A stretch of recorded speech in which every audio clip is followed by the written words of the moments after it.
Good morning and welcome to Morning Movie News. This week, Disney decided to play musical chairs with several of their major upcoming blockbusters, which of course made headlines. And the films in question are Ant-Man, Star Wars Episode 7, and Pirates 5. So since this is such a big story, today it's going to take the place of two stories here on Morning Movie News.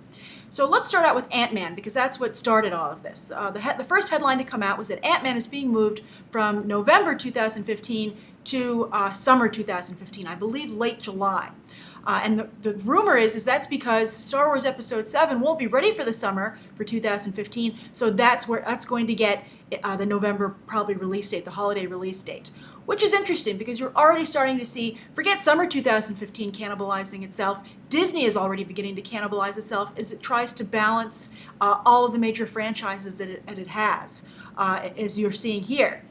So I think that Star Wars, obviously, anytime when it comes out, would be a big hit. But it's interesting that Disney is prioritizing it. I guess because this is kicking off this new Star Wars films under their leadership, and Ant-Man is, the tail end of Marvel Phase 2. But still, Edgar Wright just can't catch a break. And the reason I say that is because several of Edgar Wright's films have come out at this time, late July, early August, and it has not been a successful release date for him. I think that he's very quirky. I am a fan of Edgar Wright, by the way, but I feel that he is a little bit of a tough sell to the mainstream audience. I feel that Ant-Man is a little bit of a tough sell to the mainstream audience, and I think it's unlikely they're going to cast the kind of major star that would be needed to make Ant-Man competitive in the summer 2015 movie market. I could be wrong. We'll see who becomes Ant-Man, but there aren't even just a lot of players left on the board at this point, and I think a lot of actors would probably hold out for maybe a little bit of a cooler character, although I feel Ant-Man could be very cool. I like the way that Edgar Wright has rethought him in fight sequences where he changes his size, for instance, mid-kick, to increase the momentum and the force of the kick, which I think is brilliant. And I did think that in Scott Pilgrim vs. the World, while I thought the last third of the film dragged, I felt that the action sequences were the best part of that film, and Edgar Wright has a real talent for that. So I'm excited for him to make a movie where that's front and center.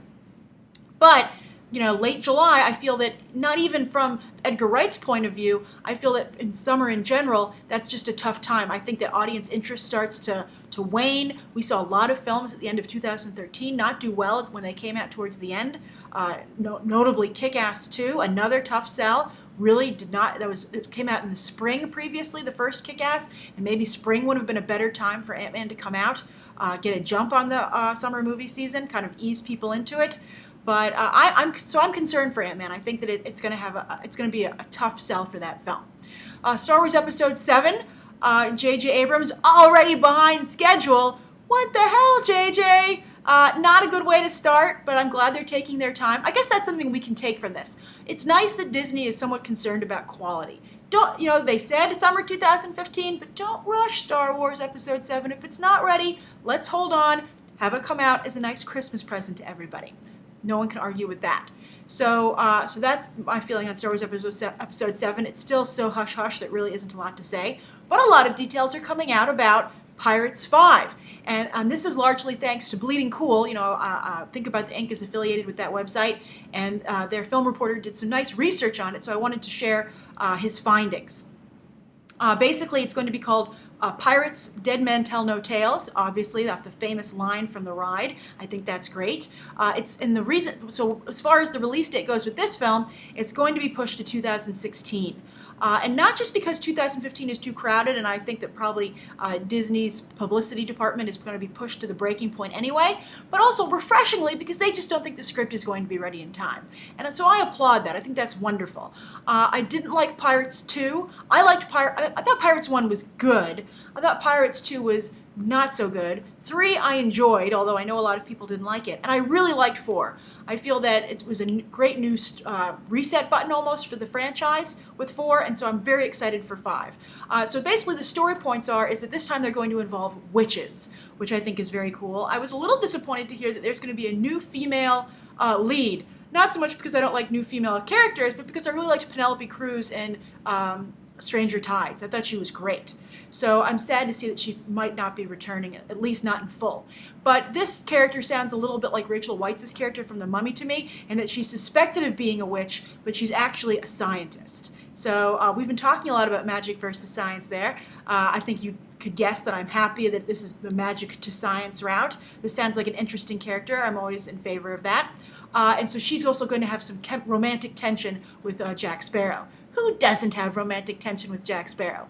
So the whole focus is going to be on witches, but also there's going to be a dead British navalman who is teamed up with like Jack Sparrow and Barbossa's crew apparently, and he's the dead man who apparently tells no tales. But I think he is telling tales. I like the idea of a ghost coming back from the dead to kind of seek vengeance and being like not just someone who delivers a quick message that sets our living characters on a quest, but joins them on the quest. I think that could be fun and interesting. I really like the supernatural elements in the Pirates movies. I think they handled them very well. The only thing that I didn't like about the news about Pirates 5 was that apparently they're going to have another young couple. Like the Orlando Bloom, Keira Knightley couple. And they tried to do that on Stranger Tides, and it really didn't work. That mermaid and the preacher or whatever, nobody even remembers those characters. Although one was played by Sam Claflin, who has gone on to Hunger Games fame as Finnick Odair. But I just feel that I wish the Pirates had the guts. I mean, maybe they don't want to jinx it. Maybe they're like, this is our formula. It's worked so far. Let's not mess with it.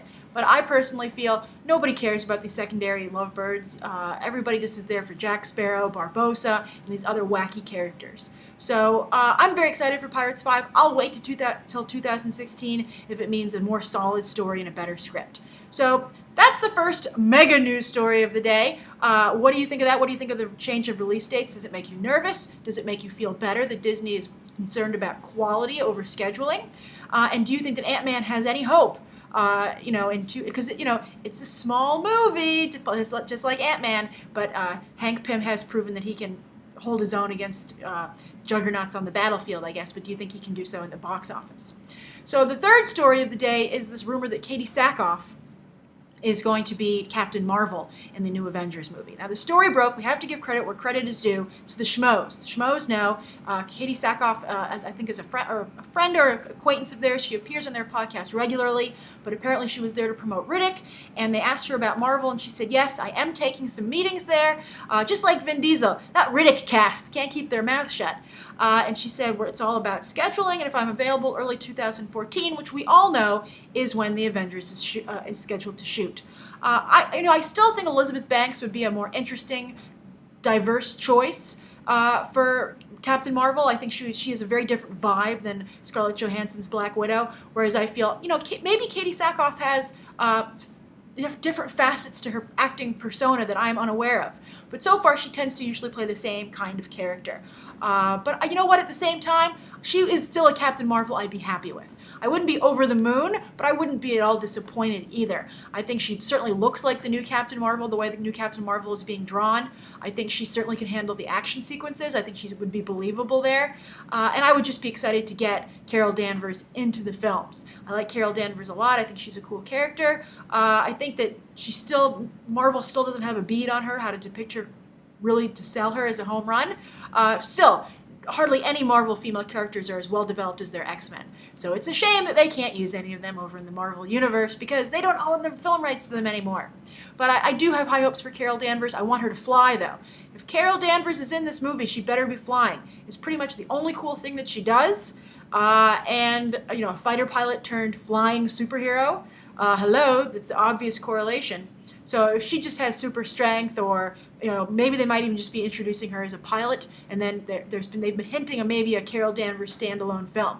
I think that's a mistake. I wouldn't greenlight any standalone films at this point until you see how a character does in the group ensemble films, and I strongly feel that the Hulk needs a film already. Mark Ruffalo needs to be cemented as this character, and I really want him to have a movie.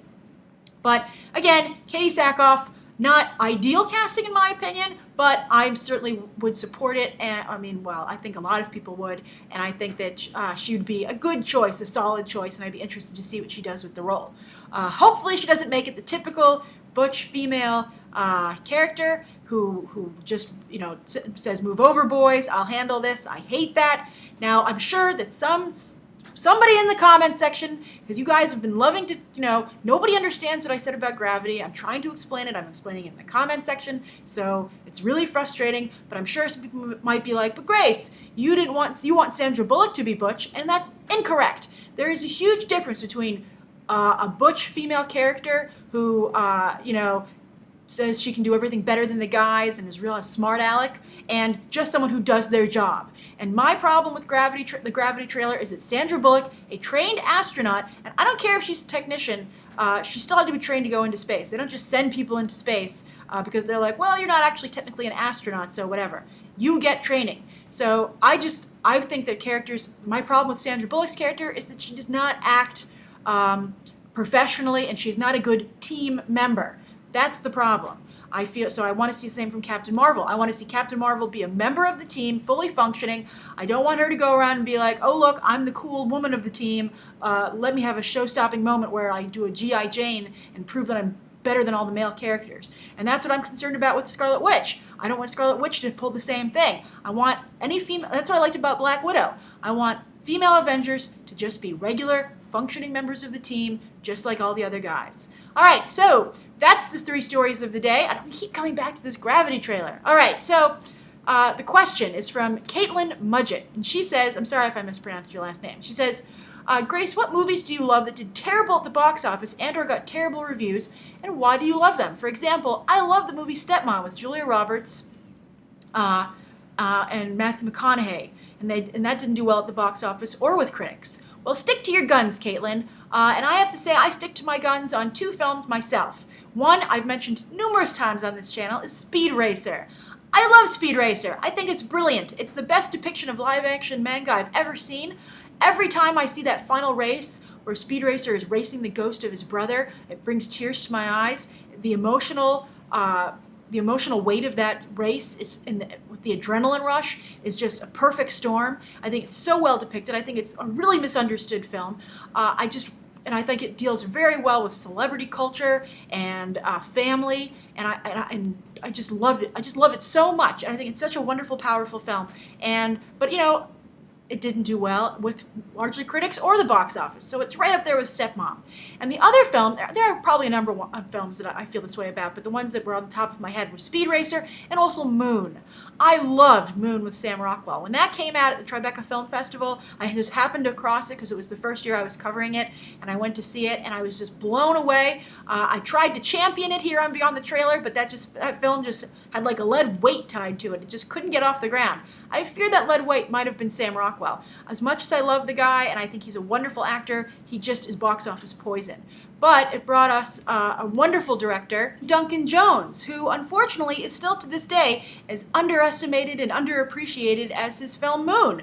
But I'm excited that he's doing the Warcraft film. I hope this is his big break. He was who I was rooting for Man of Steel when he was up for the gig. Unfortunately, he didn't get it. I thought Source Code was good, even though I guessed all the twists in the first 10 to 15 minutes of the movie, but that's really a script problem. I still think Duncan Jones did a nice job with it. It's a good movie, especially compared to some of the not-so-great movies coming out now. You're like, twists be damned. I mean, predictable twists be damned. I should have known when I was better off. But what I want to add to this conversation, Caitlin, and to everybody here, is that both of Speed Racer and Moon, while I personally love them, I'm able to separate my personal admiration for the films and enjoyment from how I look at them from a business standpoint and how they are from the industry. Because both films did hurt the careers of those involved. Luckily for Moon, it was a first feature, so just the critical acclaim that it got and the kind of cult following helped it there, but it certainly wasn't the great start to his career that I think Duncan Jones would have liked to have had, and I think, I personally feel deserved. But again, I don't get angry about it. I don't troll. I don't bully other people into liking the film. And I would recommend to anyone, when you are recommending a film to somebody that wasn't a big hit that you just personally enjoy, just preface it with that and just say, hey, you know what? I like this movie. A lot of other people don't. It kind of bombed, but why don't you just try it because I love it so much? And hopefully the person, if they're a good friend, will be like, okay, since you love it so much, I'll try it. But if they come back to you and say, hey, you know what? I agree with the masses, not a fan, just be like, okay, cool. I appreciate that you tried it. Thanks. And then maybe try and find out why they didn't like it so you can get a greater understanding of why a film that you love so much failed. I mean, I totally... As much as I see Speed Racer and Moon for films that I love, I also can see their flaws and where the Wachowskis and Jones made crucial errors in terms of marketing their films and trying to appeal to that mainstream audience, which is crucial. And that's just... when you take these films into account, Don't let their failure take away from your enjoyment, but don't let it make you bitter or angry either. It is what it is, and sometimes, even when someone does their best work, if it can't connect commercially because this is a business, it's an unfortunate turn of events. So that's today's morning movie news. Please write down below any questions that you might have and any stories you'd like to see covered tomorrow. Thanks for watching. Bye.